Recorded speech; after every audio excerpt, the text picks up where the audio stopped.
ऐसा लग रहा है 10 एक दिन में ही बस तैयार किए गए हों सेंटर का। माउस काम नहीं कर रहा है, कीबोर्ड काम नहीं कर रहा है। तो अगर वहाँ पे 50-60 बच्चे पेपर दे रहे हैं तो 30-40 का पेपर हो रहा है, 30-40 के साथ ही प्रॉब्लम आ रही है। तो वो हल्ला काट रहे हैं, सर सबका ही कैंसिल करो जब हमारा नहीं हो रहा है तो। और कई सेंटर्स ऐसे थे मैम, जैसे 3 फ्लोर हैं, 2 फ्लोर में पीजी चल रहे हैं, 1 फ्लोर में एग्जाम सेंटर चल रहा है।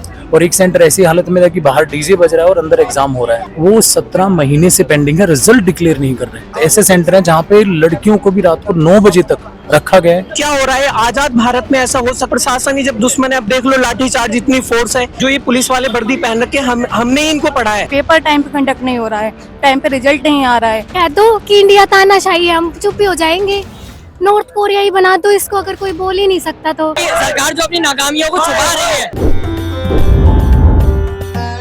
नमस्कार, मैं हूं अलका और आप खोल चुके हैं न्यूज डिगी। तो इस समय हम मौजूद हैं दिल्ली के जंतर मंतर में, जहां पे एक बहुत बड़े स्तर पर एसएससी एस्पिरेंट द्वारा प्रोटेस्ट किया जा रहा है। और उनकी कुछ सिंपल डिमांड्स हैं कि जो उन्हें एग्जाम सेंटर अलॉट किए जा रहे हैं वो लास्ट मोमेंट तक उन्हें सेंटर अलॉट नहीं किए जा रहे हैं। और जब सेंटर अलॉट हो रहे हैं तो वो भी इनकी जो करंट लोकेशन है उससे इतनी ज्यादा दूर किए जा रहे हैं कि वो कैपेबल ही नहीं होते कि वो वहां जाए। अगर वो वहां जा रहे हैं तो लास्ट मोमेंट पे जाके उनके एग्जाम कैंसिल कर दिए जा रहे हैं। बच्चों को कोई इन्फॉर्मेशन ही नहीं मिल रही है इसके रिगार्डिंग कि उन्हें क्या करना चाहिए और क्या नहीं करना चाहिए। और साथ ही साथ जो प्रशासन का इनके प्रति जो रुतबा है वो भी तर्क संगत नहीं कहा जा सकता, क्योंकि ये स्टूडेंट है, कोई ये टेररिस्ट तो नहीं है या ये कोई मारपीट तो नहीं कर रहे हैं आके। ये पोलाइटली एक प्रोटेस्ट कर रहे हैं, बिल्कुल कामली बात कर रहे हैं। बहुत सारे टीचर्स हैं जो इनके सपोर्ट में आ रखे हैं, उनके साथ भी ऐसा व्यवहार किया जा रहा है। तो इसे कदापि तर्क संगत हम नहीं कह सकते हैं। तो चलिए इनसे बात करते हैं कि आखिर इनकी परेशानियां क्या हैं और इनकी डिमांड क्या है एसएससी से। आप बताएंगे कि जो भी अभी आप प्रोटेस्ट कर रहे हैं, जैसे आप जमीन पर बैठे हुए हैं, आप लोगों ने अभी शपथ खाई है कि आप लोग कुछ बोलेंगे नहीं, नॉन मतलब क्या है ये, क्यों करा जा रहा है पूरा प्रोटेस्ट? एक्चुअली है क्या मैम, ये स्टूडेंट्स का प्रोटेस्ट है।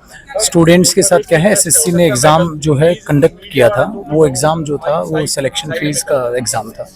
उस एग्ज़ाम में करीब करीब 4 लाख स्टूडेंट बैठे होंगे। तो जिसके सेंटर्स जो है, जिसके सेंटर्स रखे गए, जब उन सेंटर्स पे स्टूडेंट पहुंचा तो उन सेंटर्स की व्यवस्था अच्छी नहीं थी। जैसे कि कंप्यूटर जो चल रहा है, पीसी एकदम से रुक जाना, और सेंटर्स 500-600 किलोमीटर दूर देना। खेतों में सेंटर है, वहाँ बच्चियाँ तो जाते हुए भी डर लग रही है। वीराने में एक सेंटर है, ऐसा लग रहा है 10 एक दिन में ही बस तैयार किए गए हों सेंटर का। माउस काम नहीं कर रहा है, कीबोर्ड काम नहीं कर रहा है।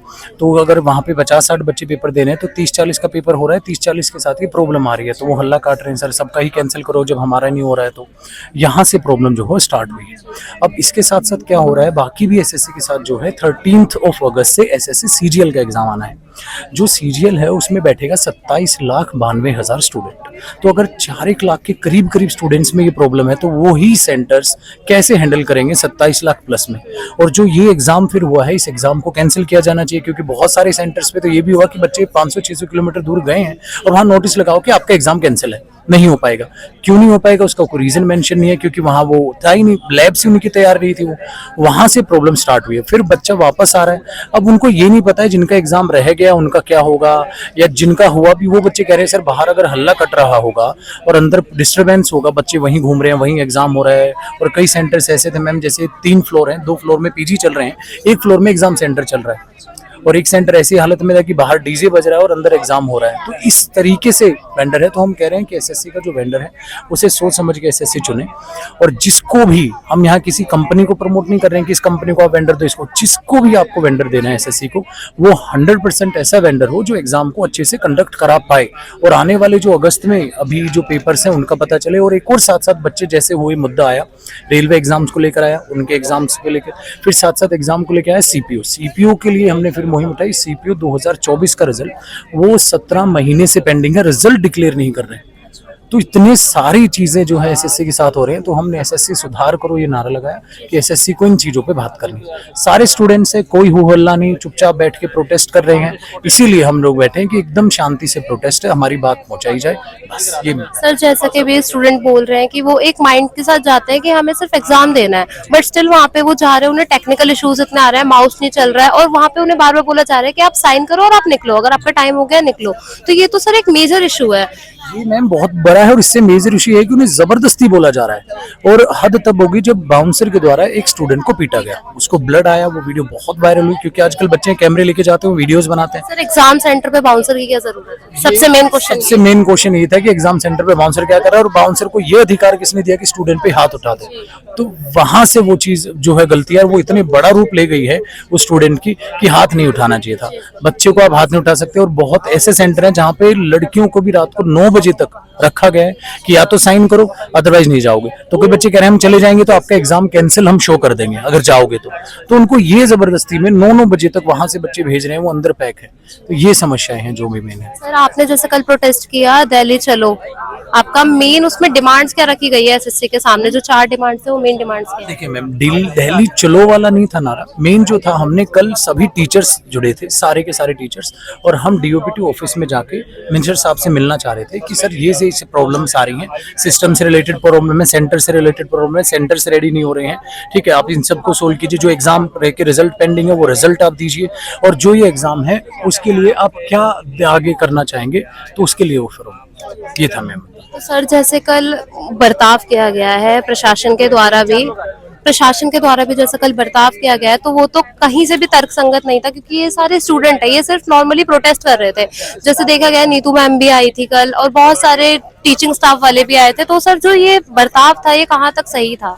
मैम देखिए, टीचर्स को बिहेव ऐसे करना वो गलत था। लाठीचार्ज किया गया है, उन पे उठा के उनको डीटीसी में भर रहे हैं बुरे तरीके से। टीचर्स है, और हम टीचर्स को तो हमें तो खुद अपने आप में तमीज है कि हमें कैसे चुपचाप से प्रोटेस्ट करना है, चुपचाप से जाके मिलना है। हमने बोला कि तो ठीक है, 2 टीचर्स को आप भेज दीजिए, वो मिलेंगे और वापस आ जाएंगे, कोई टेंशन नहीं है। लेकिन वो भी स्टिल माना नहीं गया, वो बर्ताव जो है वो गलत था। सर सुबह से बोला जा रहा था कि आप शांति प्रदर्शन कीजिए, हमें आपसे कोई दिक्कत नहीं है। अब तक जब तक हम यहाँ पे थे शांति प्रदर्शन ही किया जा रहा था। शांति प्रदर्शन किया जा रहा था। हम टीचर्स हैं, हम कोई यहाँ गुंडागर्दी करेंगे, हम किसी भी प्रॉपर्टी को यहाँ पर नुकसान पहुंचाएंगे, हम किसी ऑटो को आग लगा रहे, हम शांतिपूर्ण तरीके से प्रदर्शन कर रहे थे। उसके बाद आपने देखा पुलिस वहां से खींचती हुई यहाँ तक ले आई है, और पीछे लाठीबाजी भी कर दी। हमारे साथी टीचर्स को पकड़ लिया गया, गाड़ी में डाल दिया गया। कल यही काम हुआ था मैम। कल विक्रमजीत सर, मैं रैंकर्स गुरुकुल का खुद टीचर हूँ, वहाँ पढ़ाता हूँ। हमारे विक्रमजीत सर, आदित्य सर को पुलिस ने पूरी सर क्या आप कोई आतंकवादी है जो आप पे ऐसे लाठीचार्ज किया जा रहा है? आप देख लो ना आप क्या हो रहा है। आजाद भारत में ऐसा हो सकता है? हम बच्चों के लिए मांग कर रहे हैं, वो बच्चे जो सालों से तैयारी करते हैं, उसके बाद उनके ऊपर ये सब चीजें हो रही है। ठीक है मैम, ये तो नहीं होना चाहिए। ये अत्याचार जो है लगातार यहाँ पर हो रहा है। सर प्रशासन ये क्यों नहीं करने दे रहा है? इसके पीछे कोई आपको कोई गवर्नमेंट से कुछ हेल्प मिली है या उन्होंने कुछ हेल्प नहीं मिली है? इस समय किसी अधिकारी का हमारे पास कोई फोन नहीं आया है। हम सब इस समय बहुत अकेले हैं, हमें जरूरत है सरकार की मदद की, लेकिन अभी तक कोई मदद नहीं मिली। सर जब प्रशासन ही अपना दुश्मन बन जाए तो आप क्या कर सकते हैं? जी कुछ नहीं कर सकते मैम, प्रशासन ही जब दुश्मन है। अब देख लो लाठीचार्ज, इतनी फोर्स है। हम कोई आतंकवादी है यहाँ? हमने कोई क्राइम किया है? हमने कोई मर्डर किया है? उसके बाद ये सब चीजें हो रही है मैम। एक टीचर होने के नाते मैं लाखों विद्यार्थियों को पढ़ाता हूँ, और इतने बच्चे उत्तर से दक्षिण, पूरब से पश्चिम जुड़े रहते हैं हमारे साथ। उसके बाद ये सब चीजें हो रही हैं, तो हम ये सहन नहीं करेंगे मैम। बहुत हो चुका है। अब छात्र जो है जंतर मंतर पहुंच। सर कल भी जो महिलाएं टीचर आई उन पर लाठीचार्ज कर दिया गया, और मेल पुलिस वाले थे, और बाकी टीचर्स को बोला गया अगर आप मर्द हैं तो आप आज पोशाक में होते हमारी। ये इसका क्या कहने का मतलब था सर? मैम बहुत गलत चीजें हैं। अच्छा एक बात बताओ, हम टीचर्स हैं, हम जो ये पुलिस वाले वर्दी पहन रखे, हमने इनको पढ़ाया है। ठीक है मैम, मैं 2016 से पढ़ा रहा हूँ लगातार बच्चों को, हमने ये पढ़ाया इनको, और उसके बाद ये सब चीजें करें। अब देखो पीछे पुलिस वाले कैसे हमारे पीछे पड़े हुए हैं इस समय, और खदेड़ा जा रहा है हमें बुरी तरह, बुरी तरीके से। देखो आप पीछे देख रहे हो कितनी भारी पुलिस बल तैनात है। उसके बाद ये सब चीजें हो रही है यहाँ पर मैम। अब ये तो नहीं सहन होगा, बहुत हो गया है। सर अभी क्या सोचा है, संसद के पास जाना है? हाँ अब तो प्रदर्शन होगा। बच्चे देखो, देख रहे हो आप कहाँ तक बच्चे इकट्ठे हुए हैं इस समय। बारिश हो रही है लेकिन बच्चे भी हमारे साथ हैं। सर क्या रीजन है बैठने का सड़क पर? मैम बैठने का तो रीज़न बहुत सारे हैं। एसएससी का जो मिसमैनेजमेंट है, जो वेंडर है, उसके बाद जो हमारे रिजल्ट डिले है वो भी है एक कारण। तो जी। दूसरी बात हमारी, जो पहले हमने ऑफलाइन तो बाद में पहले ऑनलाइन की कोशिश करी थी, काफ़ी आईटीआई लगाई, एप्लीकेशन दी, ईमेल भेजी, पर उसका कोई रिप्लाई नहीं आया। और उसके बाद फिर कल हम प्रोटेस्ट करने के लिए आए, तो फिर जो हुआ वो सभी को पता है इस चीज़ का। तो सर जैसे आपके साथ बर्ताव किया गया है, ऐसा तो लग ही नहीं रहा कि स्टूडेंट के साथ बर्ताव किया गया है। आपके टीचर आए आपके सपोर्ट में, स्टिल उनके साथ भी ऐसा गंदा व्यवहार किया गया है, तो क्या कहोगे आप उस पर? मैम वो तो हम तो स्टूडेंट है, वो तो गवर्नमेंट को कहना चाहिए। जी। कि हम स्टूडेंट हैं, फिर हम आतंकवादी है, क्या है जो हमारे साथ ऐसा, जो हमारे टीचर्स के ऊपर एफआईआर दर्ज करी गई। और वो भी टीचर्स जो पहले गवर्नमेंट का एक सिस्टम के पार्ट थे, उसके बाद अब वो पढ़ाने के लिए इस पर आ गए, तो उनके ऊपर एफआईआर दर्ज करी गई। वो क्यों करी गई? सबसे पहले तो ये एसएससी ना रिफॉर्म नहीं कर रही बिल्कुल भी, एग्जाम ऐसे ही ले रही है, कोई सेंटर का आता पता नहीं, कोई बच्चे का आता पता नहीं, ऐसे ही माउस काम नहीं कर रहे। और ये तो अभी एग्जाम दे के आई है, इनसे पूछना आप सारी डिटेल में, कुछ भी प्रॉपर काम नहीं कर रहा, बायोमेट्रिक भी ठीक से काम नहीं कर रही, ऐसे में कैसे एग्जाम देंगे? अभी सीजीएल का समझ ही नहीं आ रहा, कौन पेपर बनाएगा कौन नहीं, एजुकेटिव बनाएगी क्या? हम तो प्रिपेयर ही नहीं है, अब अचानक से कह रही है कि वो पेपर बनाएगी। अब इतने साल से तो टीसीएस के आ रहे थे, अब हमने तो वही प्रैक्टिस कर रखी ना, पीवाईक्यूसी। वो कह रही है कि अगस्त में लेंगे, अब कैसे देंगे हम एग्जाम? आपका पेपर फॉर्मेट भी चेंज कर दिया है।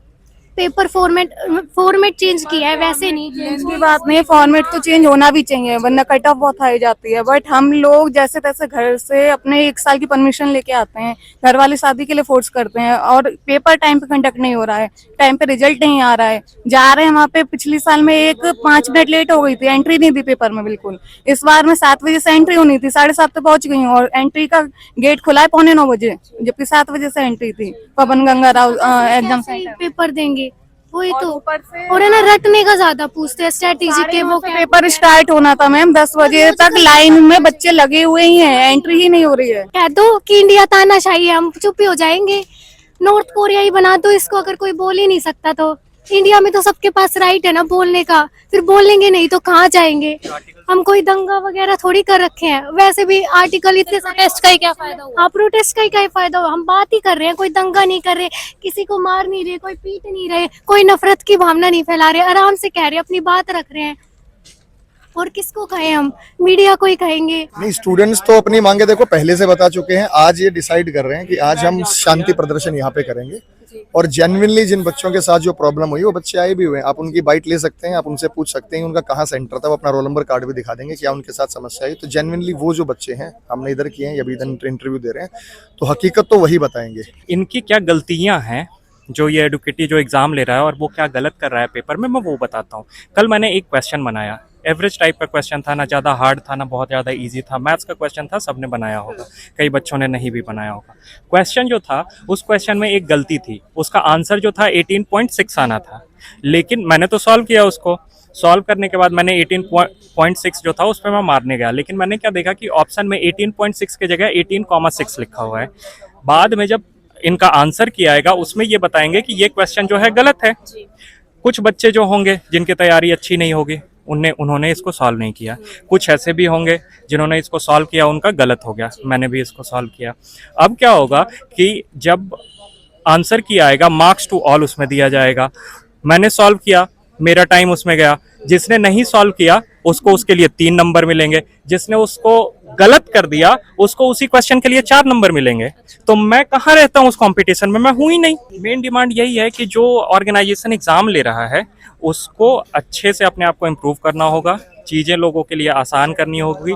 जैसे मैं दिल्ली का हूँ, मेरा सेंटर इन्होंने देहरादून दे दिया, मैं सुबह से लेकर के शाम तक जा रहा हूँ, वहाँ पे इन लोगों ने अरेंजमेंट नहीं अच्छा कर रखा है, बारिश हो रही है, लोग भीग करके एग्ज़ाम देने के लिए बैठ रहे हैं, अलग अलग तरह के पेपर जो है अजीब तरह का है। तो बहुत सारी चीज़ें हैं जिसको लेकर के लोग डिस्कस करेंगे, और ये बातें जो है आगे भी जानी चाहिए। सर, 9 से पहले आप लोगों को बाहर निकाला जा रहा है, क्या बोलना चाहोगे उस पे? मैं इसमें सिर्फ यही कहना चाहूंगा, सरकार जो अपनी नाकामियों को छुपा रही है, ये बहुत साफ तरीके से दिख रहा है। हमारी संसद का मॉनसून सत्र चल रहा है, और मॉनसून सत्र में बच्चों के भविष्य से ज्यादा बातें जो चल रही हैं वो अलग ही चल रही हैं। मतलब कोई उनका सिर पैर नहीं है जो हमारे रिलेटेड नहीं है, लेकिन बच्चों के भविष्य के लिए कोई बात नहीं हो रही है। जैसा कि आपने देखा, यहाँ पे प्रशासन द्वारा कहा गया था कि अगर आप शांतिपूर्ण प्रदर्शन करते हैं तो आपको किसी प्रकार से रोका नहीं जाएगा, पर ये जो आखिरी मूवमेंट में इन लोगों ने स्टूडेंट को ऐसे खदेड़ा है जैसे वो कोई रैपिस्ट हो या टेररिस्ट हो। इस तरीके की गतिविधियां दिल्ली जैसी राजधानी में हो रही हैं, तो आप इस पे क्या कहेंगे? ये आज का यूथ है, अगर इसे ही सशक्तिकरण नहीं किया जाएगा तो क्या इस देश का भविष्य इसी तरीके से रहेगा? जो आज का जवान है वो ऐसे ही सड़कों पर आता रहेगा? प्रशासन कब तक अपनी मनमानी करती रहेगी? जैसा कि स्टूडेंट का कहना है, जब तक उनकी ये डिमांड्स पूरी नहीं होती वो इसी तरीके से रोज सड़कों पर आएंगे और ऐसे ही प्रदर्शन करते रहेंगे, चाहे उन्हें लाठी पड़े या कुछ भी पड़े, वो यहाँ पे निरंतर आते रहेंगे। और अगर ऐसा ही चलता रहा तो वो दिन दूर नहीं जब वह संसद भवन पे भी जाएंगे। तो ऐसी तमाम खबरों के लिए जुड़े रहिए न्यूज़ डिगी के साथ। मैं Alka with the camera person Priyanka Upreti.